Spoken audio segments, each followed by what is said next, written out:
Assalamualaikum warahmatullahi wabarakatuh. Teman-teman, jumpa kembali dengan Enjoy Channel, channel yang membahas berita teraktual, terhangat dan sedang menjadi perbincangan publik.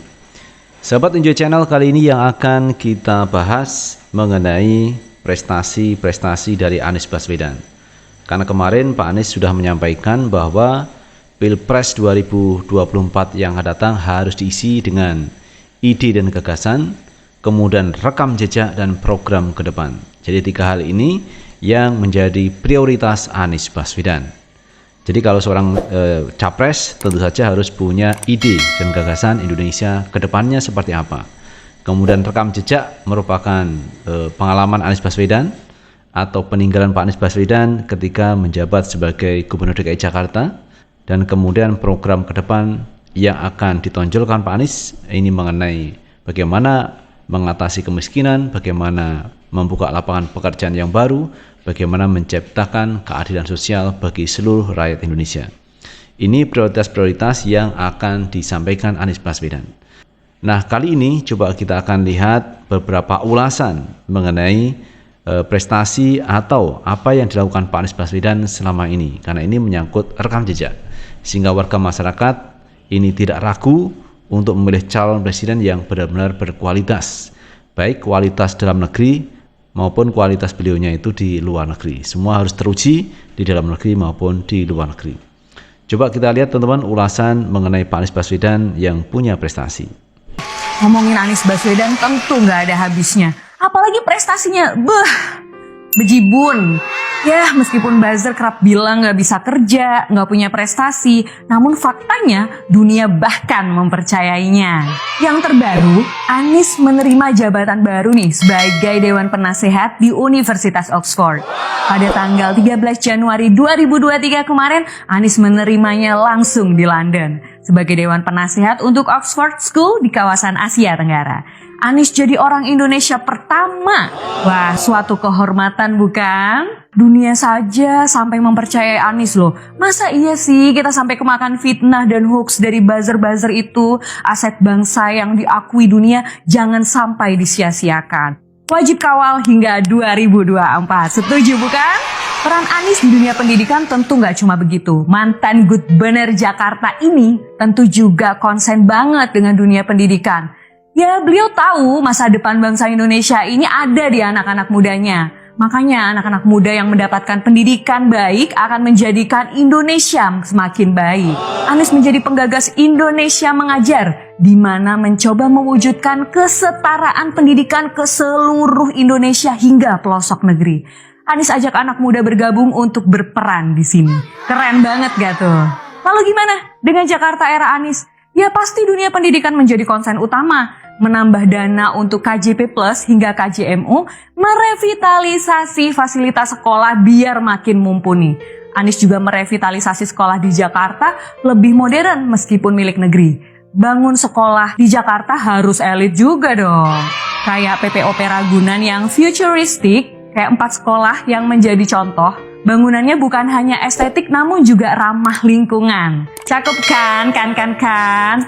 Anies juga merevitalisasi perpustakaan daerah Jakarta menjadi lebih modern, homey, nyaman dengan beragam fasilitas dari anak-anak hingga remaja dibuat betah. Sehingga orang tua ngajak anaknya ke perpus membiasakan membaca sejak dini. Wah, gimana nih? Keren kan? Ide konsep gagasan Anies Baswedan sudah teruji di Jakarta. Ya selanjutnya di Indonesia dong. Setuju kan? Nah itu sahabat Enjoy Channel terkait peran-peran Pak Anies Baswedan, dan ini merupakan legasi Pak Anies ketika Pak Anies menjabat sebagai Gubernur DKI Jakarta maupun Pak Anies sebelum menjabat sebagai Gubernur Jakarta. Artinya banyak peran, banyak upaya yang dilakukan Pak Anies Baswedan untuk Indonesia. Ini menyangkut rekam jejak Pak Anies Baswedan ketika beliau menjadi gubernur dan sebelumnya menjadi Gubernur DKI Jakarta. Ternyata sudah ada peran yang dilakukan oleh Pak Anies Baswedan. Kemudian berikutnya Pak Anies Baswedan menjadi Gubernur DKI Jakarta. Pak Anies menjadi sorotan publik, bahkan media. Peran-peran yang dilakukan ini beberapa kali berseberangan dengan kebijakan di pusat. Contoh masalah reklamasi. Reklamasi Teluk Jakarta yang digagas, yang dibangun, yang dibidangi oleh Ahok, pada akhirnya ini disetop oleh Anies Baswedan. karena ada beberapa hal yang ini melanggar aturan sehingga Pak Anies ini menghentikan proyek reklamasi. Walaupun di sana ada Luhut Binsar Panjaitan yang kelihatannya mendukung terlaksananya reklamasi Teluk Jakarta. Coba kita tonton teman ulasan mengenai Pak Anies Baswedan yang berani menstop pulau reklamasi. Kita tonton video yang satu ini.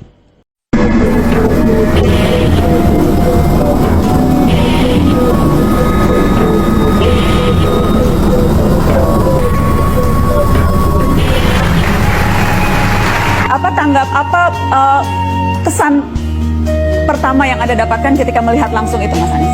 Raksasa, besar sekali. Ketika saya sudah melihat aturan-aturan yang tidak dijalankan dengan benar, dengan seksama, lalu melihat di lapangan 312 hektar hamparan tanah di situ. Dan saya katakan itu tanah kita, itu air kita, itu tanah air kita. Dan perasaan itu rasanya luar biasa, besar sekali. Ini PR yang harus kita tuntaskan. Kenapa? Karena kita berkepentingan sekali. Ini adalah ibu kota, dan di depan ibu kota ada sebuah wilayah baru yang ukurannya besar, yang tata kelola perizinannya banyak masalah. Karenanya saya malah merasa yakin bahwa ini harus dituntaskan untuk kepentingan bangsa kita, republik kita. Yang jelas pemerintah pusat tampaknya sikapnya adalah reklamasi jalan terus. Minimal itu yang kita dapat dari Menko Maritim Pak Luhut. Kita dengarkan statement Pak Luhut berikut ini. Itu kamu lihat ya, saya udah berkali-kali katakan. Itu kan mulai dari zaman Pak Harto, terus zamannya SBY. Sampai zaman SBY. Ya, terus kemudian Pak Jokowi jadi gubernur, dieksekusi. Yang salah di mana? Lah kalau kamu sekarang udah eksekusi itu sesuai dengan garis benang merahnya, lantas kamu orang udah investasi, lantas kau batalin karena bilang isu yang nggak jelas, negara apa ini nanti? Anak-anak muda seperti kamu nanti menyontoh apa dari generasi saya? Ya, jadi saya bilang, saya challenge itu orang, ya. Sekali lagi saya challenge, datang duduk sini, nggak usah marah-marah, datamu bawa, kita duduk. Nah, saya kan nggak mau jeopardize reputasi saya kepada anak cucu saya. Gak akan lah. Gila kamu. Gila itu orang yang pikirnya gitu. Kami lihat semua aturan, ada studinya dilakukan zamannya Pak Harto, zaman SBY, dilakukan sekarang. Jadi salah di mana? Nah, kesan yang kita tangkap, gubernur terpilih agak resisten dengan ya, kalau dia resisten, dia lihat aja. Silakan aja dia tunjukkan resistensinya di mana. Saya nggak ada urusan. Tapi jangan bilang-bilang terima macam-macam sama saya. Kejar siapa pun dia. Kalau mau duduk lihat baik-baik. Jangan aneh-aneh. Nah itu sahabat Enjoy Channel terkait Pak Anies Baswedan. Jadi Pak Anies Baswedan sosok yang ini luar biasa teman. Peran-peran yang dilakukan Pak Anies Baswedan ketika menghadapi masalah reklamasi. Pak Anies tetap bersikukuh, yang melanggar aturan harus di stop. Dan ini luar biasa teman yang dilakukan Pak Anies Baswedan. Sehingga banyak orang berharap agar Pak Anies Baswedan ini menjadi sosok pemimpin masa depan.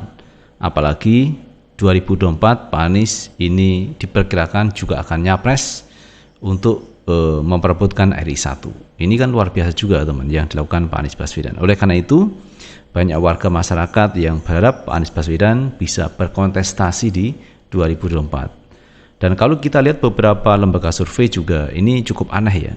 Semua lembaga survei rata-rata menempatkan Anies Baswedan di urutan ketiga, nomor urut 3. Tetapi posisinya Pak Anies seperti itu, ada upaya-upaya dari pihak lain yang mencoba menjegal Pak Anies Baswedan.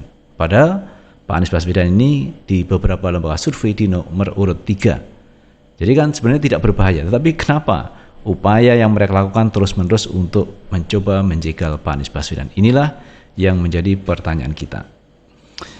Itu sahabat Enjoy Channel terkait Pak Anies Baswedan. Karena sekali lagi teman, Pak Anies pernah menyampaikan bahwa Pilpres 2024 harus diisi dengan ide dan gagasan, kemudian rekam jejak, yang ketiga adalah program ke depan untuk Indonesia yang lebih maju, bermartabat dan berkeadilan. Lalu bagaimana menurut pendapat teman-teman sekalian? Tulis di kolom komentar, karena komentar teman-teman akan sangat bermanfaat untuk yang lain. Sukses selalu. Assalamualaikum warahmatullahi wabarakatuh.